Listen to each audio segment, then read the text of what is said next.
Okay, so this is what I did in October on my blog. We'll just go back to the start.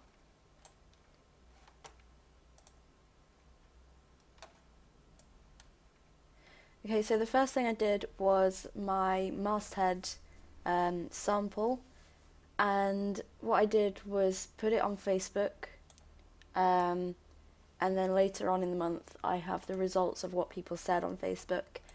With this, I sort of just used Photoshop to add in the leaves and adjust how I wanted the font to be. My favourite is the fourth one here. I think it's just pretty indie. It's quite natural, and yeah. Then the next thing I did was my contents page analysis. This is on SlideShare, and I basically just labelled everything and gave a bit of detail about what everything was for, what it was all about, and then I did the same for another one of a different genre. Then I described all the different types of shots. So we've got extreme wide shot, a wide shot, medium close up, and an extreme close up. I said what each of them were and why we used them, and then I added a little video on YouTube describing what they were and that sort of thing. Then I did the same with shot angles. I described what they were and where you used them, and added a video there as well, which have a few film shots in there as well, but you get the gist.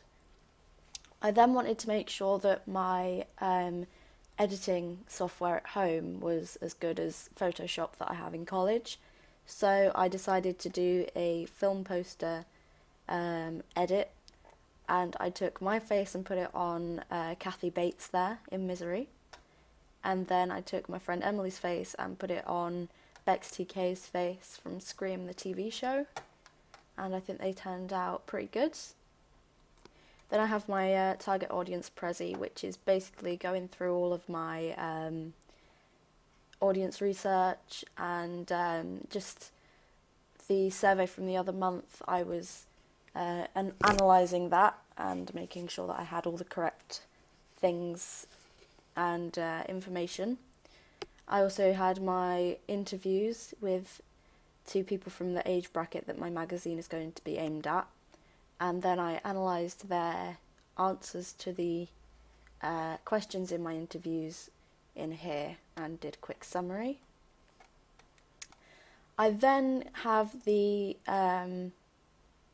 results from Facebook with everyone voting. There's a couple of pages of that, and then I evaluated what each one got and why I thought they got it, and decided that I would use number 4 because that got the most votes. Next, I have my double page spread analysis. This is a lot like the cover analysis, no, the contents page analysis, sorry. I labelled it and basically just said why that was there and what it did, and then did the same for this one as well. And then we have my dad's company. He's a driving instructor, and it's coming up to 10 years of his driving school. So he asked me to do a little banner for his Facebook page, and this is what I came up with. I think it went quite well, and again, it's edit in practice, so I decided to put it on the blog. And then we get into the analysis of